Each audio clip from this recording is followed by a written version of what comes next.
Hi, welcome to a special edition of the Alan Rosenberg Show. This is Wishbone, my third child. Mwah. Love him so much. And he agreed to be in my video because my daughter and my son and my wife never want to be in my videos. My daughter's standing right there and she's like, no. But anyway, this is Wishbone, and he's going to introduce me because we're going to do This Is Your Life in Rock and Roll, Alan Rosenberg. I am going to show you actual pictures of me from a little kid, me playing in bands, me playing guitar on stages. I've never been a professional, but you're going to see my life in rock and roll. Mwah. Say goodbye, Wish. See you later. I love you. Okay. So, I've told you folks, it's kind of weird. I've been listening and documenting music since I was a little kid. And I'm sure a lot of you are like, yeah. Sure you have. We all tell you that. But no, I really have. So let's start at the very beginning. Now I'm going to show you my bedroom filled with posters. I'm going to show you pictures of me in bands I was in. Nothing big time. But still. So, well, let's see. Let's start when I was really little. And I think I mentioned to you guys that even when I was in diapers, I have pictures of me playing records. It's really weird, right? Like this picture right there. That's me. I was 26 months. Oh, look at that. My mother wrote it on the back. 26 months, and I'm playing 45s. And that's not the only picture I have like that. I got a whole bunch of them. So even from a little kid, you can kind of see it right there. There's a stereo in that picture right there. My parents' stereo, I guess. I had this thing where I always loved playing music. And luckily, I still got these amazing pictures from back then in the day. And, you know, my friends always tell me to this day, you know, you really haven't changed. And I don't know if that's good or bad, but they kind of have a point. I really haven't changed. I still love what I always loved. My personality is kind of the same. Now, when I was growing up, I had my own bedroom, and it was covered wall to wall in posters. Here's some pictures. This is my stuffed animal there, Jimmy and Rover. But there's a Rolling Stones poster that I still have that I actually got at the concert in 1975. There's Peter Tosh. And let's go to this side. And this is like every square inch of my room was covered in posters. I had a Panasonic stereo, nothing too big at the time. And that was one of the speakers right there. There's the other speaker. And as you can see, I was a Rolling Stones fan from the very beginning. There's a Yes poster I see over there. Here's my actual stereo when I was growing up. It was a Panasonic. And there's the 8-track tape player that I found a couple of years ago and bought again. And there is Rolling Stones and Led Zeppelin, huge posters. And there's a different shot of it. What I did was, when I finally tore all these posters down and threw them all out, unfortunately, there's a thing that said Alan's Rock Concert. How cool is that? But I decided to take pictures of every square inch of it because I knew it was coming down. There's a Who poster right there. So pretty cool pictures of my actual bedroom when I was a little kid. Now, I think I told you I was a drummer. Started at a pretty young age. I don't know where this was. I'm wearing a tuxedo, but I'm playing as a guest. I think they called me up on the stage to play with the band, wherever that was. So, I started playing the drums at a pretty young age. As a good drummer, I never considered myself a really good drummer. I knew I would never be good enough to make it, professionally. There's a picture of me as a little kid on my first drum set, right there. I'm wearing, I think, a Mets pajamas, playing the drums. So I used to play the records and things like that. And then finally got into my first band in high school. And we used to play like dances and things like that. And I haven't seen these people since high school. But there is me. I had really long hair, shoulder-length hair. And I got my Ludwig drum set from circa 1978, I guess it was. And the name of that band was Macbeth. That name lasted one gig, and then we changed the name to Gypsy. But there is pictures. We had a girl singer. That's how I got into Blondie, and we used to play, we were a covers band, and we played dances, and we actually played, gigs like in bars. Here was a little ad for a homecoming dance, 1979. What did we charged? $2. So that was Gypsy. And here you can probably see me a little bit better. I know there's probably a lot of glare and stuff, so apologize for that. But, and that's what I look like back in the day when I had long hair. I wish I had hair like that nowadays. But that was that. We used to play, used to play in bars, and used to play for hours and hours. So here's some of the songs that here's a gig that we did, and look at all the songs we played at this one gig, My Sharona. We played a lot of Linda Ronstadt. We did there's Sweet Transvestite Time Warp. We did a Rocky Horror bit, and we played Blondie. There's Blondie, as you can see. Heartbreaker. Pat Benatar was big at the time. So yeah, you had to know a lot of songs. Yeah, look at that. All the songs we were playing at the time. And one of these pictures you may have saw, I actually would sing on occasion as well. So some more pictures of that band Gypsy right there. I have no idea what happened to these people. I haven't seen them. That was high school. So I was like in 10th grade maybe, and they were older. And occasionally I play drums with other people. This was the teachers. I went to a really cool high school, and the teachers used to play. And I sat in with them on a couple occasions. So there's my drum set, and this is in an school auditorium. That was actually my teachers playing, and they needed a drummer, so they asked me to fill in. And I didn't even, you talk about no rehearsals, didn't even know what songs. They were like, just come up on the stage and play with us, and we did. And it was a lot of fun. And so much fun, I did it a following year. That's not my drum set. They called me up and I guested on a different drum set. So, here's some more pictures of me with long hair and my drum set that I still have to this day. And different bands I was in. I was in a band called Strychnine for a while. That was like a heavy metal band, believe it or not. I was playing music I didn't even love. But that was a heavy metal band, and they still were going strong after I left because I had to leave them to go to college. But they were a good band. And here's another band I played in called The Alternates. And that was a jam that we did in the front of my house. We set up equipment in the front of my house, and we played at a block party. And I hope they wouldn't be mad, but this is Strychnine, that heavy metal band. This was in the basement. They were great players. That guitarist was incredible. He still plays, actually. He still plays on Long Island. Tremendous player.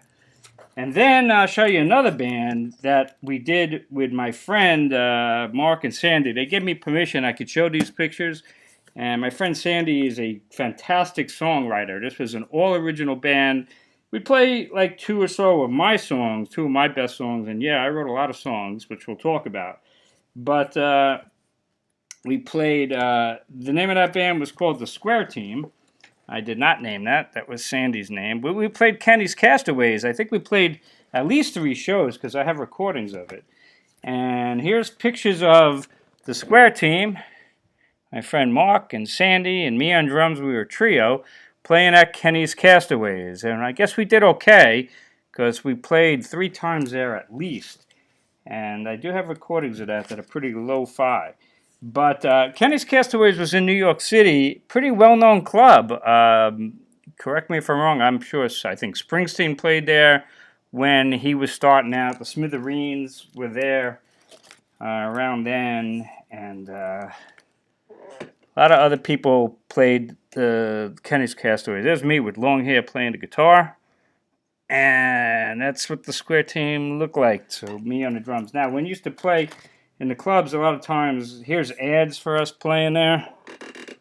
And here's my Rolling Stones denim jacket that I still have. And me on the drums, different drums. So yeah, I'm what you call an amateur musician, and played the drums and played in lots of different bands, but then went to college and realized that, well, you can't really write songs on the drums. So I started playing the guitar and teaching myself chords, and just so I could write songs. And I wrote songs, and I'm going to show you them. And when I was in college, I actually used to play. And my friend Sandy in high school, he used to put together gigs. He was a great songwriter. To this day, he's a great songwriter.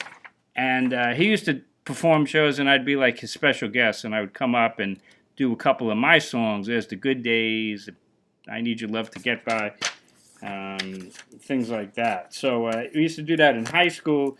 And then when I went to college, yep, I was playing in college as well, playing in different places. There I was not in a band. I was playing guitar, playing my songs. And I'm going to show you some of the things. So this is, I went to SUNY Albany, and they used to do a thing called telethon. It was a pretty big deal. And I did it 3 times, and you were on a big stage, and you were recorded. And I actually broadcasted, if I remember right, over the radio, certain acts. And I was on the radio, but I never heard it. There's Alphabetical List of S, says Alan Rosenberg. And that was the first one, 1982. And there's pictures of me on the stage with the microphones picking up the guitar and my vocals. And I did 3 songs that I wrote. So, and then I did it again. Where else did I do? Here's Telethon 83 and 84. Here's 84, and you'll see my name in here. So, yeah, I always liked performing, and I was never shy about going up there and playing my songs. And I would play coffee houses. Here's Do You Have a Talent Show? I just want you to participate in Coffee House. And there I did that. I did 4 songs. There's the songs I did right there that I wrote. Need Your Love to Get By. We Still Be There Tomorrow. Love's Coming Down on Me. And The Good Days. And here's another picture of me performing at a different telethon. And there's another guy performing too. He was a friend named Paul. But at the bottom there, you could see me. And, you know, we had a decent crowd in that auditorium and people listening on the college radio, I guess it was at the time. And some other pictures right smack in the middle. There's me on the stage. And good old college days with my college roommate at the time. And great times that I will always treasure at SUNY Albany. So, yeah. I played for many years in drums and guitar, wrote a lot of songs, and I will show you briefly. There's the complete lyrics to the songs of Alan Rosenberg, and there are little characters I drew, and there got to be about, I don't know, probably about 80 songs that I wrote in a very short period of time. I have not written a song really since 1982, and 83 I think I wrote a handful, 84 a couple, and 85 I think I wrote 2. I haven't written a song since 1985 that was a real song, and I started I guess in 1978, so I was 15, and that's when I started picking up the guitar and strumming chords. And I actually have, these are the original songs right here. I think this is, I know it's kind of hard to see. There's a folder here. And I would write the songs in minutes. You know, they just would flow out. This is what it looks like. There's this one, Dreamin' Girl, 9878. And literally, they would just pour out of me at that time in minutes. And here's my most famous song, people who know me, The Good Days. And that was written January 23rd, 1979, and it was just like that. And there's the chords and the words, and I would say out of like, I don't know how many exactly, here's another really good one. That's Need Your Love to Get By, April 26th, 1979, and it looks like that. Unfortunately, I don't think I remember how to play virtually any of these, but I do have tapes of them. So I'd have to go back and relearn them. I would say out of these 80 songs, I would say there's about 5 or 6 that are really, really good. And but I lost that talent. Here's a good one. This was called "Reaching for You." So yeah, I wrote a lot of songs, and I understand. And this is, I'm not saying I have any great talent for this stuff, but I understand when like Keith Richards says you have an antenna and you can pull it up out of the ether, or McCartney says that, and that's true. Like the songs that I had to work on that didn't come out instantly are not very good. The songs that came down, and I remember being in study hall and everybody was studying, my friends, and I literally wrote 2 songs back to back, and it took me maybe 5 minutes. And those are 2 of the best songs I ever wrote. And they were like, "What are you doing?" I'm like, "Oh, I'm writing a song." And I didn't have my guitar, it was just in my head, and I write it down and then I would leave to get the chords. And they're like, "You just wrote a song?" And I'm like, "Yeah." And it was good, really good. It was just pulled it out. But that talent ended very quickly. I think I only had that 78 to 82. So it's like, what is that, 4 years I was able to pull that off? But my friend Sandy, he's a really good songwriter, but he's like his Bruce Springsteen is his favorite. And he's like that, edits it and really works on it. I don't think I've ever had a bridge. I look at my songs. None of my songs had bridges. It was just, chorus, verse, chorus, break, chorus, kind of a thing. So I don't know if maybe you find that interesting, but yeah. So I consider myself a drummer, not a guitarist, because I could just strum chords. But I was a good drummer, meat and potatoes kind of drummer, but a fun drummer because there's a million songs in my head, so I can fake a lot of them. But I'm not like a progressive rock drummer. I'm not a jazz drummer. I don't have that kind of. I don't have the skills. I'm not a technical drummer. I used to call it a meat and potatoes drummer, but I'm fun to jam with. The other thing I want to show you is I always talk about my database, where every album I have is in my database. And I know exactly when I bought it, roughly how many times I listened to it. I created this database and what songs are on what side of the record or on the CD, have the chart positions, all of that is in my database. So I could sort it, and I know exactly when I got into a band, the order of the albums I got when I got into that band. It's very cool and pretty unique. And I started doing that in 1973, where I write it down. And because my sister's 4 years older, she used to do that and typed it out. And then starting in 1977, 78, I started typing it out. People were like, "Oh yeah, sure." Now it's true. And here they are. So here's my albums of 1978. At the end of 78, I had 57 albums, and I was 15 years old. So there's what you can see. And Rolling Stones were in red because even then they were my favorite band, because I saw them in 1975, my first concert.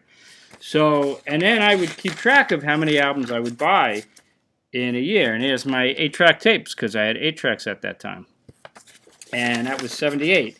And I got all of these, so here's 79, and here's 80, and so it looks like that. And then when I finally got into the computer age, I translated all this to computer, and then, and that was great. And it's all computerized. But like here's 1980. These are the albums I got in 1980. You can see it right there. And those are the tapes that I got in 1980. So it's all here, and albums I dumped in 1980. Because even then, that was a, room, was a premium at that time. Having, at the age of 15, having 60 albums was a lot at that age, for sure. Here's, what is this? Albums of 1981. And it's alphabetical. And I would sit there at a typewriter, and I would type these out every damn year, and it was in alphabetical order, and then I would list, here it is. It wasn't computerized, so I picked up 23 albums in 1981, right there. How many doubles, how many triples, how many Stones, so you can kind of see it. And yeah, honestly, I hope you think that's pretty cool.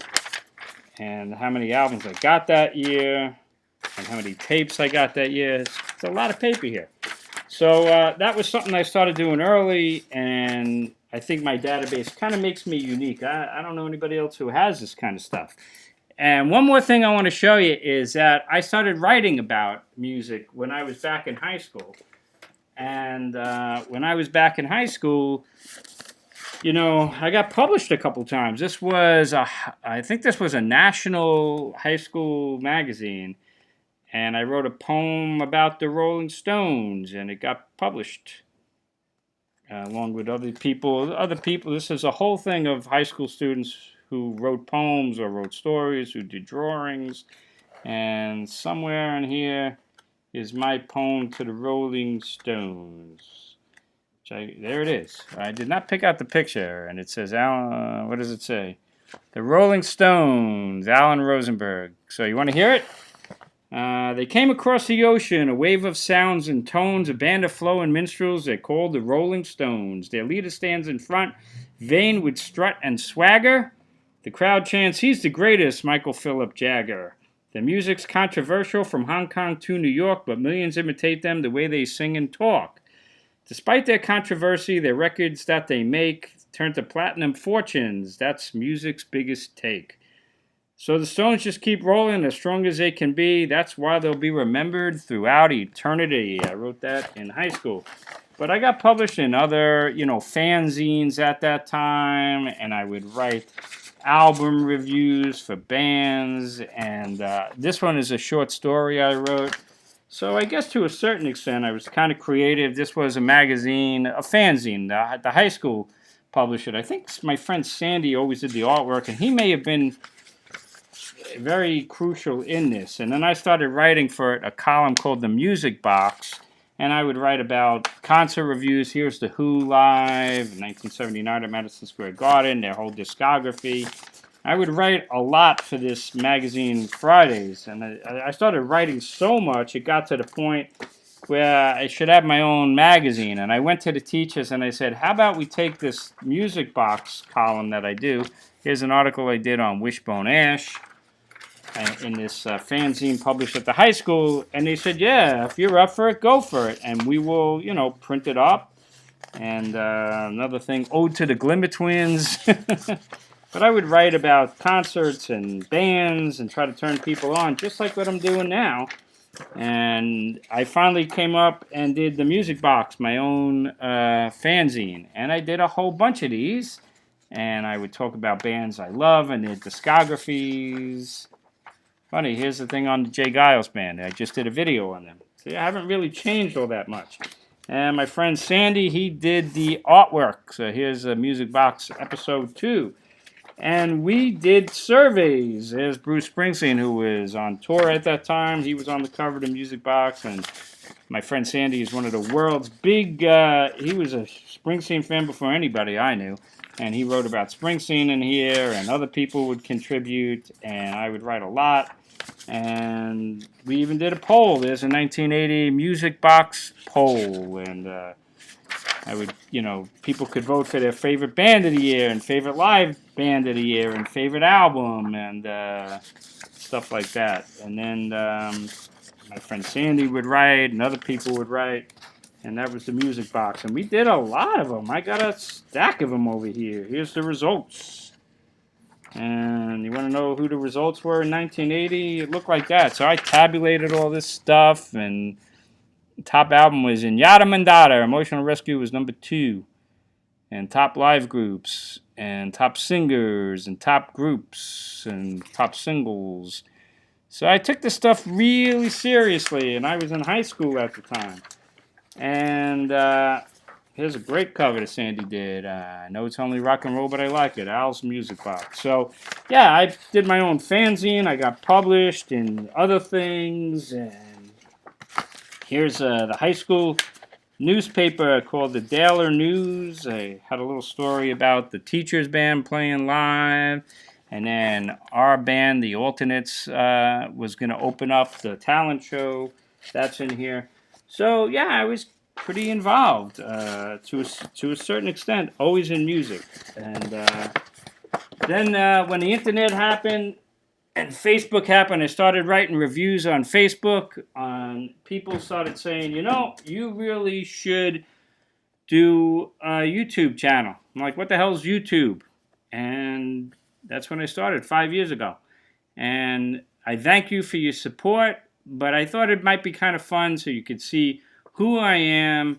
And I hope you like me, and my viewers who continually come back and are such crucial parts of the challenge. I'm so grateful for your dedication. But I thought it might be kind of fun to know, that, for lack of a better word, this is truly my lifelong passion since I was a wee little kid. I guess I have arrested development. I just never outgrew this. Never outgrew horror movies either. I guess I'm just a little bit weird. But I am genuine, and I think you know that if you watch my channel. And that's about it. And I just saw this. Did I show you these pictures? That's me. I showed you that one, I think, me playing the drums. But here's me and Billy Preston holding my son, Michael. So that's Billy Preston. How did I meet Billy Preston? We were seeing Ringo Starr's All-Star Band at the Concord Hotel. It doesn't exist anymore. And he was in Ringo Starr's band, and there he was in the lobby. And I'm not shy. I am not a starstruck person at all. I have never been in the industry, right? You know that. Never been in the industry at all. But when I go to concerts and I have all these amazing archives, I will bring them to the concerts. And I used to, before COVID, I'd wait at the bus. And then eventually they'd come out and I would hold it up and say, hey, can you come over? And I have a lot of autographs. And, it's fun to go up to them and say, hey, I met Ray Davies like a couple times. And he actually saw one of the things. He's like, he didn't even have it. He was like, how, you've had this for like 50 years? And I'm like, yeah, do you mind signing it? Like, I'm not going to sell this stuff. I'm going to frame it and hang it in my house. And he was like, yeah, he was very nice. So there was Billy Preston, and I didn't get him to autograph anything because I ran into him by accident. But, I always treat them like the people they are. I just love them for their music, and grateful for that. Anyway, as always, thanks so much for watching. I appreciate it. If you're new to my channel, hit subscribe. I got regular playlists, but I thought this would be something different. And hopefully you enjoyed it. I hope you have a great night. I hope you had a good weekend, and I'll see you next time on the Alan Rosenberg Show.